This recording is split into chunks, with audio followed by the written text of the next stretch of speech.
The galaxy had known war for so long that peace became a forgotten dream. From one end of the stars to the other, the Vorgath dominion spread like a shadow, cold, merciless, and endless. Planet after planet fell to their fleets, leaving only ashes behind. In this dark time, the alliance of the free worlds was born. It was not a union of friendship, but of survival. Many species who once distrusted each other now stood together, hoping to survive another day. Among these was Karel, a soldier from the Arkan species, a race of tall, crystal-skinned beings who valued logic above all else. The Arkans were planners, thinkers, and builders.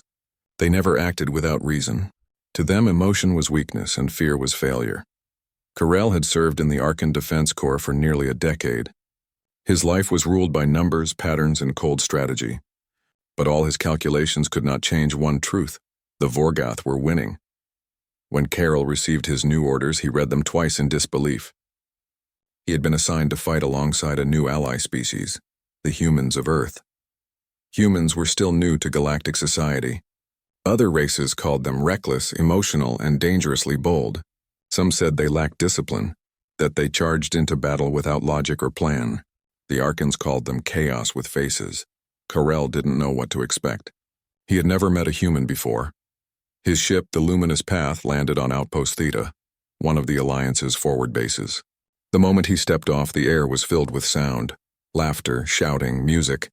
Human soldiers were everywhere, wearing mismatched armor, fixing machines, arguing, and joking like there was no war at all. Karel blinked his 4 crystal blue eyes in surprise. "These are soldiers?" he thought. Among his people, a military base was silent and orderly. But here it felt alive, chaotic yet somehow full of warmth. "Hey, you must be our new Arkan friend," a voice called out. Karel turned and saw a short human woman in armor marked with burn scars and paint symbols. Her brown hair was tied back and her eyes shone with a strange mix of humor and strength. "I am Karel of the Arkan Defense Corps," he said formally. Placing his hand on his chest, "The Arkan salute." She grinned. "Sergeant Maya Holt, Earth Marine Corps.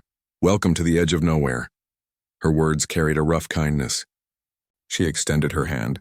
Karel hesitated, confused by the gesture. Humans touched his greeting. After a moment, he slowly placed his crystal palm in hers. Her hand was warm, alive, human. "First time with humans?" Maya asked as they walked toward the command center. "Yes," Karel replied. "Your kind is unpredictable," she laughed. "You'll get used to it or not. Either way, just try not to stand too close when we start doing something stupid." Karel frowned. "You admit to irrational behavior?" "Of course," she said with a shrug. "That's how we survive." He didn't understand what she meant, but her confidence was strangely calming. That night, Karel studied human behavior around the camp. They were noisy, emotional, and full of stories. Some were laughing. Some cried quietly while staring at the stars. Yet when an alarm sounded, they moved instantly, dropping meals, grabbing weapons, and forming squads like a single living organism. It was both chaotic and beautiful. He spent the next few days training with them. Humans were fast learners but poor at following orders exactly. They improvised constantly, breaking formation and using whatever was around them to fight. One soldier used a broken drone as a shield. Another turned a fuel canister into a trap. Karel tried to correct them, but Maya just smiled. "You don't have to be perfect, you just have to win." He didn't know how to answer that. On the 6th day, the outpost received an emergency message. A Vorgath scout fleet had broken through the defense line and was heading straight toward Raven's Gate, a mining planet rich in metal supplies. The outpost's commander ordered immediate deployment. Karel was assigned to Maya's unit, Echo Squad, a mix of humans and 2 alien soldiers. They boarded a small transport ship called the Torchbearer. Inside, the humans were loud again, checking weapons, teasing each other, even singing. Karel sat quietly in the corner, trying to focus on the battle plan displayed on his wrist console. Maya noticed his silence. "Nervous, Crystal Man?" "I am analyzing probabilities," Karel said calmly. "Based on known Vorgath tactics, our survival chance is low." Maya smirked. "Then it's a good day to prove the odds wrong." He didn't reply. He thought she was joking, but there was no fear in her eyes. When they arrived, the planet Raven's Gate was already under attack. The sky was red with fire, the ground shaking with every explosion. The humans landed in the ruins of an old city, taking cover behind walls of metal and ash. Karel's sensors picked up hundreds of enemy signatures. "We are outnumbered 12-1, he warned. "We should retreat and regroup." "Retreat?" Maya said. "We've got civilians still out there. We hold the line until they're safe." Before Karel could argue, the first wave of Vorgath drones appeared, dark machines with glowing red eyes and razor limbs. "Positions," Maya shouted. The humans opened fire. The sound of their weapons echoed across the ruins like thunder. Karel fired his plasma rifle with precise aim, hitting drones one by one. But there were too many. For every machine that fell, 2 more replaced it. Then Karel saw something that broke his logic. Humans charging forward instead of falling back. One of them leaped from cover, pulling a wounded soldier to safety even as shots flew past. Another tossed a grenade into a swarm of drones, shouting, "For Earth!" Before diving behind a wall, they were fearless, or maybe foolish. Yet they fought with purpose that Karel couldn't explain. A blast hit near Karel, knocking him down. His armor cracked. Smoke filled his lungs. He felt fear, real fear. For the first time, he froze. His body refused to move, then a strong hand pulled him up. Maya stood beside him, her armor scorched, her voice calm but fierce. "Don't stop now, Arkan. If we run, they'll take everything. Stand and fight!" Her words cut through the noise. Karel looked into her eyes and saw no panic, only determination. Something deep within him stirred. He rose, gripping his weapon tighter. "I will stand," he said quietly. Together they pushed forward. Karel covered Maya as she threw grenades. He used his crystal body to shield others from blasts. Step by step, they fought through the swarm. The humans shouted orders, jokes, and even songs as they fought. Karel could not understand how they could laugh in death's face, but their courage filled him with strength. After hours of battle, the last drone fell. The smoke cleared. The city lay in ruins, but the humans were still standing. Karel looked around in disbelief. "We survived." Maya wiped dirt from her face. "Of course we did. We don't give up easy." That night, as they sat around a small fire, Karel watched the humans share food and stories again. Even as medics treated the wounded nearby, he asked softly, "Why did you not retreat when the battle was lost?" Maya looked at him, her eyes reflecting the firelight. "Because we never fight for ourselves. We fight for the one standing next to us. That's what it means to be human." Karel thought about those words for a long time. On his world, logic ruled. But maybe logic alone was not enough. He looked at the stars and whispered to himself, "Perhaps emotion is not weakness. Perhaps it is strength." The next morning, a human soldier gave him a small cloth patch with the words, "Hold the line." Karel didn't know what it meant fully, but when he pinned it to his armor, he felt pride, something warm and alive, something beyond logic. And for the first time in his life, Karel was not just an Arkan soldier. He was part of something greater. He was part of humanity's fight. The morning after the battle for Raven's Gate, the air was heavy with smoke and silence. The humans were already rebuilding defenses while Karel watched them with quiet amazement. Their armor was cracked, their bodies were tired, and yet they laughed as they worked. To Karel, it was confusing.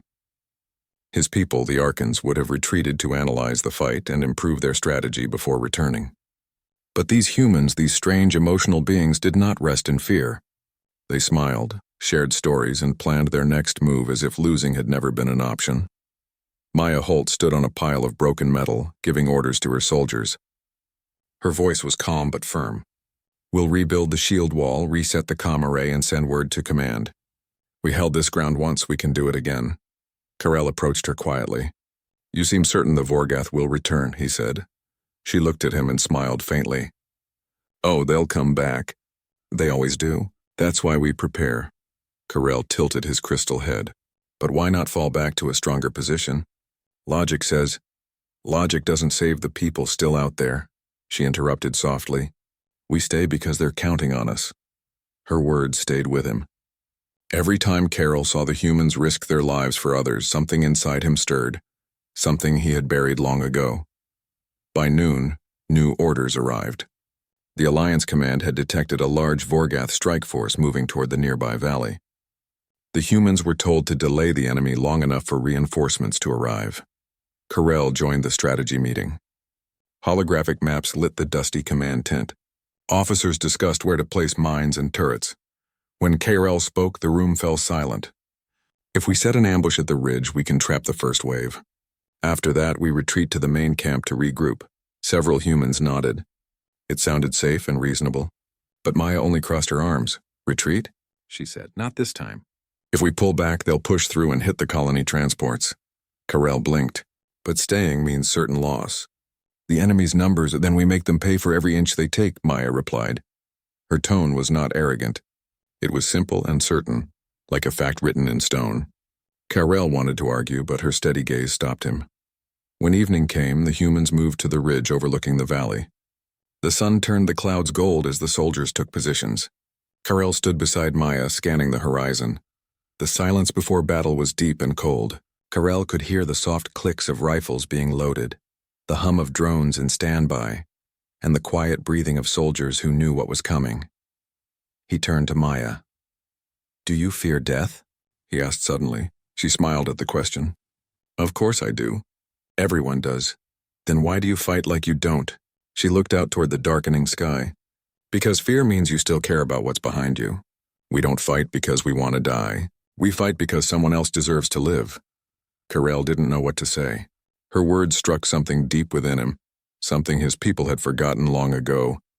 Night fell. The stars shone faintly through the smoke.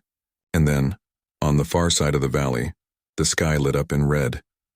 "They're here," Maya said quietly. The Vorgath army advanced like a wave of metal and fire. Hundreds of machines marched forward, their glowing eyes reflecting off the broken ground. "Hold fire," Maya ordered. "Wait for my mark." The soldiers waited, tense and silent. Karel's heart pulsed like a drum. He could hear the metal footsteps growing louder and louder.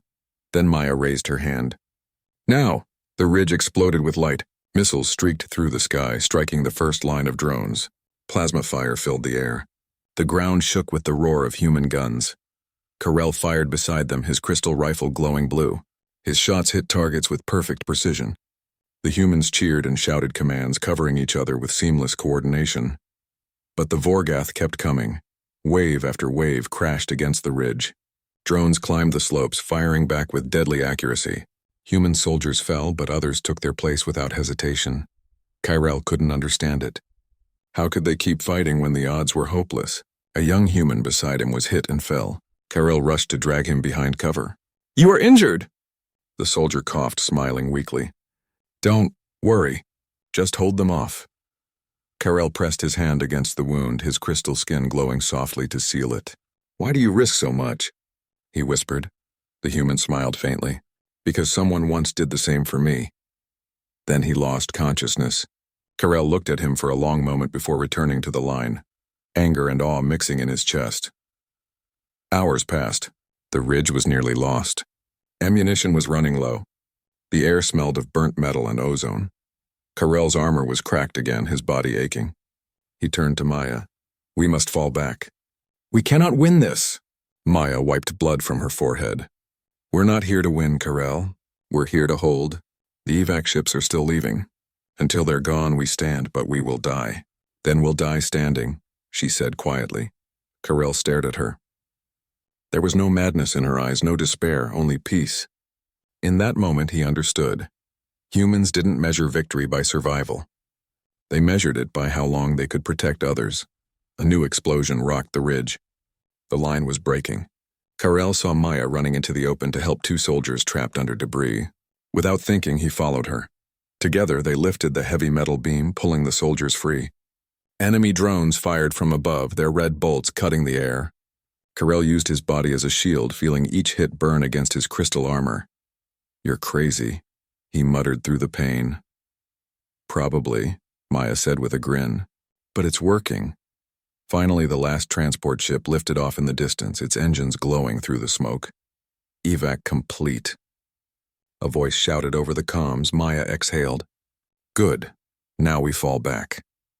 The words felt strange to Karel after all that had happened. Retreat finally. But this time it wasn't defeat. It was survival earned through courage. As they pulled back, the humans carried their wounded, refusing to leave anyone behind.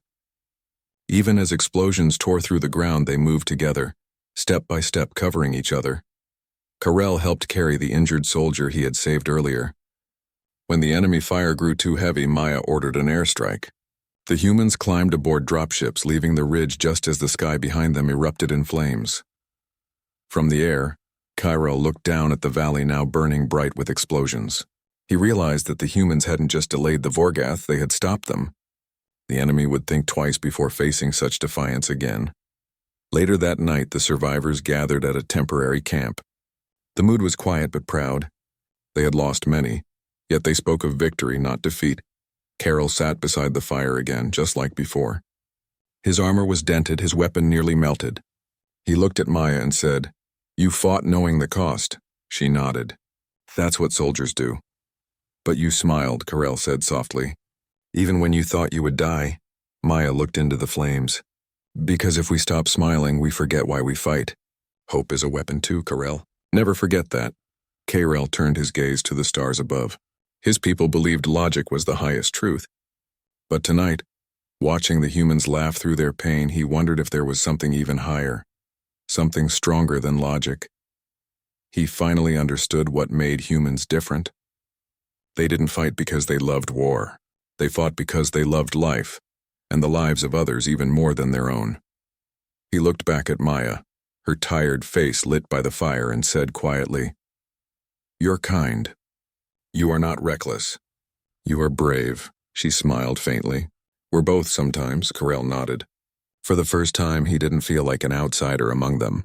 He felt something new, something powerful. He felt human. Weeks passed since the battle at Raven's Gate. The humans had stopped the Vorgath advance for now, but the war was far from over. The Alliance had learned something valuable from that fight. The humans were not reckless fools. They were hope given form. Now, the focus of the war shifted to a new target, Bastion Outpost, the largest military base on the edge of Alliance space. Bastion was more than a fortress. It was a symbol. It protected half a dozen colonies and served as a supply hub for the entire front. Karel, now part of Echo Squad, had lived among the humans for several months. He still found them strange, but no longer confusing. Their ways, filled with laughter, sorrow, and courage, had started to make sense to him. He even began to act more like them.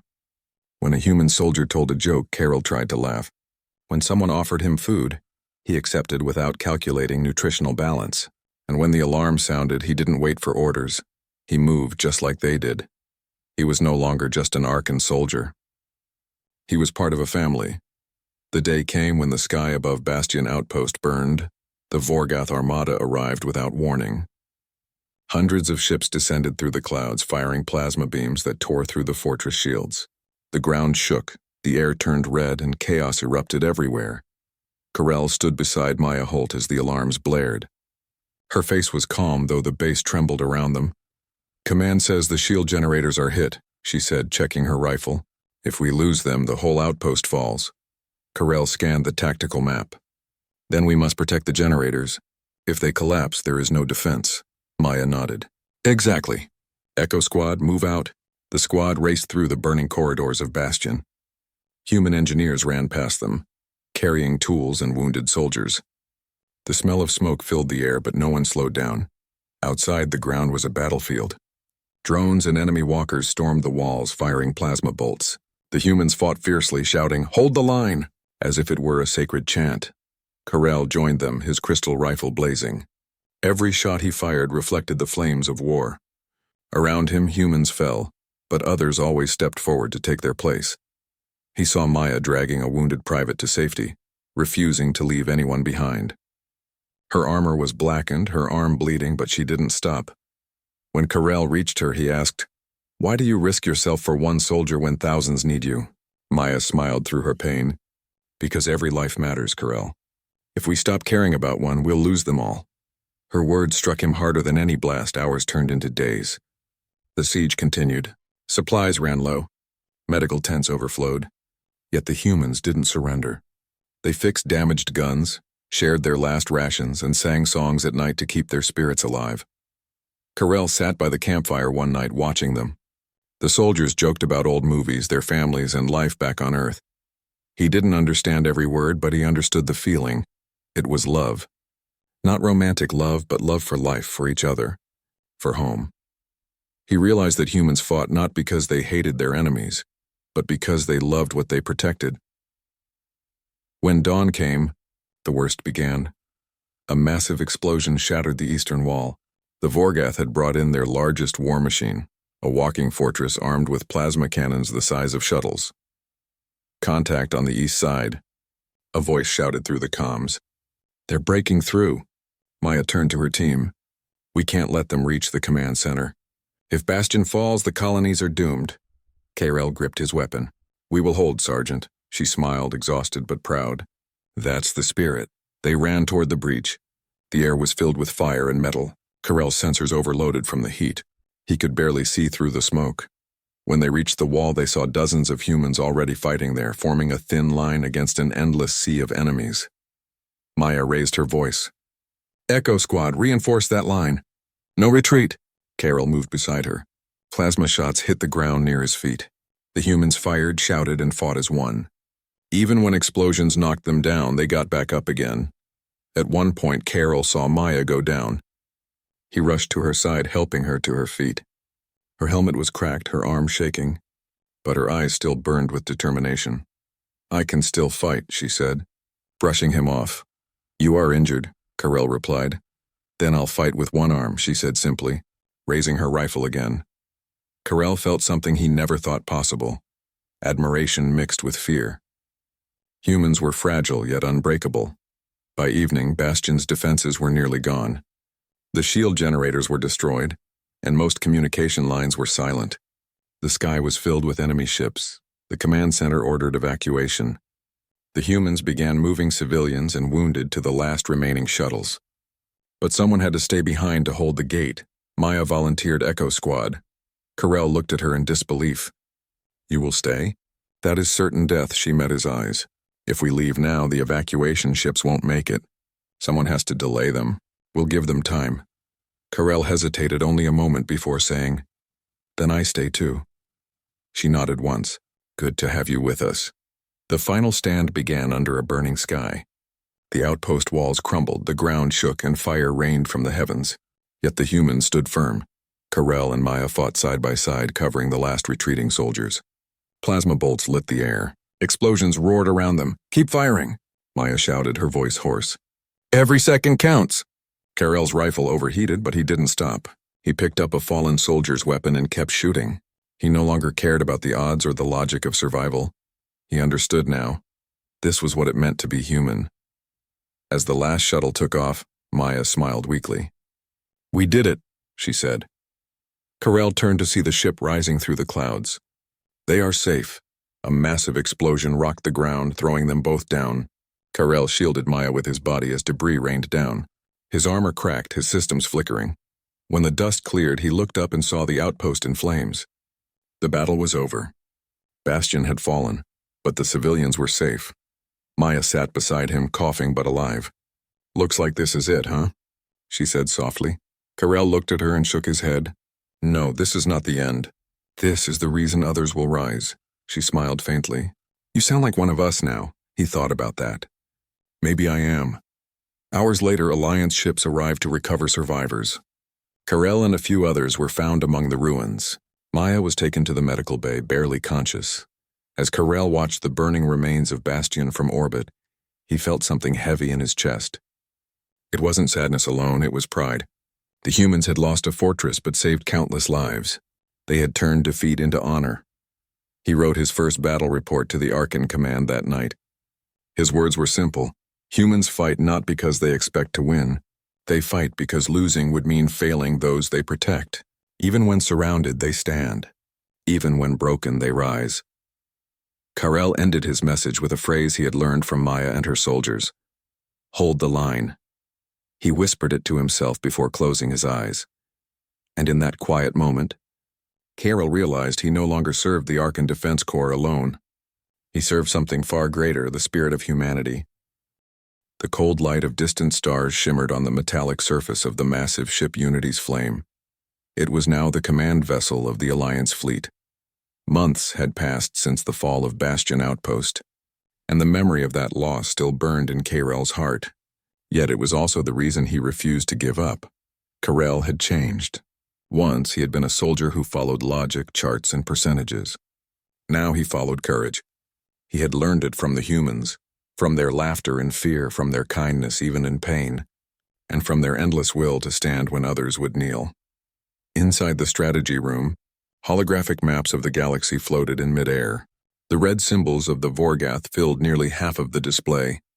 The rest were blue, representing the Alliance, but their light flickered, shrinking every day. Captain Rian Torres, a tall human with sharp eyes and a scar down his cheek, stood before the table. His voice carried authority but also hope. The Vorgath believe we are broken. They think we will hide behind what's left of our defenses. They are wrong. This time we take the fight to them. Many in the room exchanged uneasy glances. Even Karel felt a weight in his chest. The Vorgath homeworld, GalacticPrime, was protected by a fleet stronger than anything they had ever faced. Attacking it was madness, but humans didn't believe in impossible things. They made them possible. Sergeant Maya Holt stepped forward. She was still healing from old wounds, but her eyes burned brighter than ever. They have pushed us from our homes. They burned our cities, but we are still standing. They think we are afraid to face them head-on. Let's show them what happens when you corner humanity. Karel felt something stir inside him, a quiet fire. He looked around the room and saw soldiers from 10 different races standing side by side. All were tired, scarred, and worn down by years of battle. But in that moment he saw unity. Not of species, but of purpose. The battle plan was simple but dangerous. A group of human and Arkan ships would lead the first strike through the enemy's outer defense line, creating a hole for the rest of the fleet to enter. The chances of survival were slim, but no one hesitated. As the fleet prepared, Karel stood by a window watching the stars. He thought of Bastion, of the civilians they had saved, and of the soldiers who never returned. He knew this time could be his end. But then he remembered Maya's words. We don't retreat. We stand for the one next to us. He smiled quietly. Then I will stand, he whispered. The day of battle came. The Alliance fleet appeared near the GalacticPrime system in a storm of light. The void instantly filled with enemy ships, vast, dark shapes like shadows against the stars. Inside the Unity's flame, the bridge was calm but tense. Shields up, called a human technician. Weapons ready. Karel sat beside Maya, monitoring energy readings. The enemy numbers exceed predictions, he said. Good, Maya replied, strapping on her helmet. More to prove our point. The human pilots laughed even as red alarms filled the room. Karel could not understand how they could smile in such moments, but he had grown to admire it deeply. Then the battle began. Blue beams of plasma lanced through the void, crashing into the enemy fleet. The Vorgath returned fire with devastating force, tearing through the Alliance's outer ships. Explosions lit up the darkness like falling stars. The Unity's flame shook violently. Karel was thrown against the console, sparks flying around him. But Maya was already on her feet, shouting commands. Focus fire on the lead cruiser. Don't let them break our formation. Karel's fingers moved across the controls. His voice remained calm, but his heart raced. The enemy's armor cracked under the combined fire of several ships. One by one, human voices filled the communication line, each shouting, cheering, encouraging. Target destroyed. Push forward. Don't stop. The humans didn't sound like soldiers, they sounded like a family refusing to lose one of their own. Hours passed and the battle grew fiercer. The Alliance fleet began losing ships faster than expected. The Vorgath sent wave after wave, trying to crush them completely. A massive explosion rocked the command ship, knocking out power for several seconds. Karel's vision blurred, but when the lights returned, he saw Maya still standing, smoke curling from her armor. Status, she asked, coughing. Shields down to 20%, Karel replied. Hull damage in 3 sections. We cannot hold much longer. Then we'll hold until the end, Maya said with a grin that defied pain. Karel wanted to protest. Logic told him retreat was necessary, but something stronger than logic held him there. Then we fight, he said firmly, and they did. In the heart of the chaos, Karel's ship charged toward the enemy flagship, a dark giant surrounded by energy storms. It was suicide, but they knew this was their only chance. If they destroyed the flagship, the Vorgath command would collapse. Engage ramming course, Maya shouted. Carell stared at her, shocked. That will destroy us. She looked at him with calm eyes. Then we make it count. The ship's engines roared. The hull burned as they pierced through enemy fire. Every screen blazed red with warnings. Yet the humans cheered. The Arkan crew followed them without question. For the first time in his life, Carell understood what it meant to face death without fear. It was not madness, it was devotion. Carell, Maya said quietly over the noise. You ever wonder why we never retreat? He looked at her, breathless. Because you have no fear? She smiled. Because someone always needs us to stand. If we run, who will stand for them? The words burned into Carell's heart. At the last second, they launched the ship's remaining torpedoes and pulled up sharply. The torpedoes struck the flagship's core, and the explosion rippled across space like a wave of fire. The humans on board shouted in victory. Carell watched the massive ship break apart, light scattering across the stars. But their own ship was badly damaged. Systems were failing, engines gone. Carell and Maya floated in silence for a moment, watching the explosion fade. Did we win? Carell asked. Not yet, Maya whispered. But we showed them what humans do when hope is all they have left. Then one by one, Alliance ships began to arrive. Arkan, Drell, and even the smaller races. They had seen the humans charge and followed. The entire fleet surged forward, overwhelming the remaining Vorgath ships. The battle that had begun in despair now turned into victory. Hours later, when silence returned to space, Carell stood on the shattered bridge. Rescue ships moved through the debris, picking up survivors. Maya was among the injured but alive. He looked out at the stars, now peaceful again, and whispered, Now I understand. Humans do not retreat because they fight for something greater than themselves. When Maya heard his words, she smiled weakly. Took you long enough to figure it out, Crystal Man. Carell laughed softly, something he had learned from the humans too. The war was not yet over, but the tide had turned. Across the galaxy, the story of the Unity's flame spread, a tale of courage, sacrifice, and unity. And for Carell, it was the moment he stopped being just an Arkan soldier. He had become part of something larger, a brotherhood that reached beyond species and stars. Because in that battle, he had learned the greatest truth of all.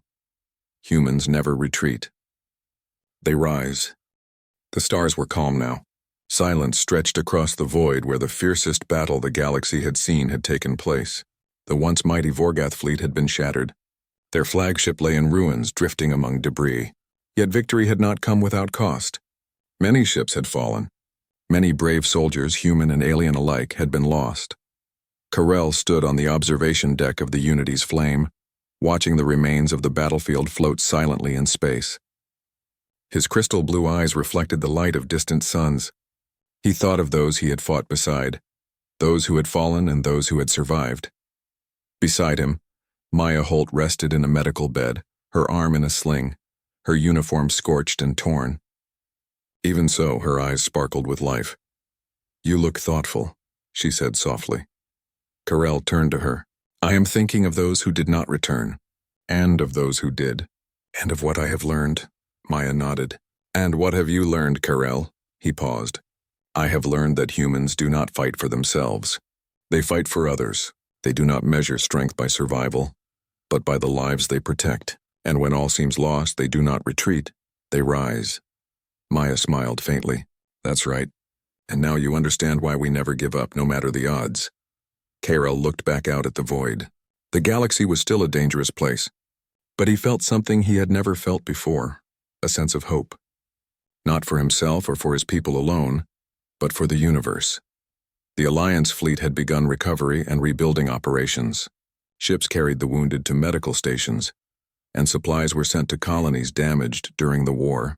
Human engineers worked tirelessly, fixing broken ships and restoring life to shattered planets. Carell followed them, helping where he could. His crystal body allowed him to lift heavy debris, repair damaged machinery, and shield the wounded from falling rubble. Yet it was not his strength that impressed him. It was the humans themselves. He watched a young human girl, no older than 12, hand a blanket to a fallen soldier. She smiled and said, You fought for us. We'll fight too now. Carell realized that the courage of humans was contagious. They inspired not only each other but everyone who witnessed their actions. Weeks later, Carol was asked to attend a meeting with the Arkan Command Council. His report from the battles had reached them, and they wanted to hear his first-hand account. He stood before the council, his voice steady but filled with emotion. The humans are not the strongest species. They are not the oldest, nor the most technologically advanced, but they are the most unyielding. They fight not because they love war, but because they cannot abandon those who depend on them. When others see defeat, humans see another chance to rise. The council members were silent. Some Arkan elders frowned, trying to reconcile logic with what Carol described. But others nodded slowly, understanding the truth behind his words.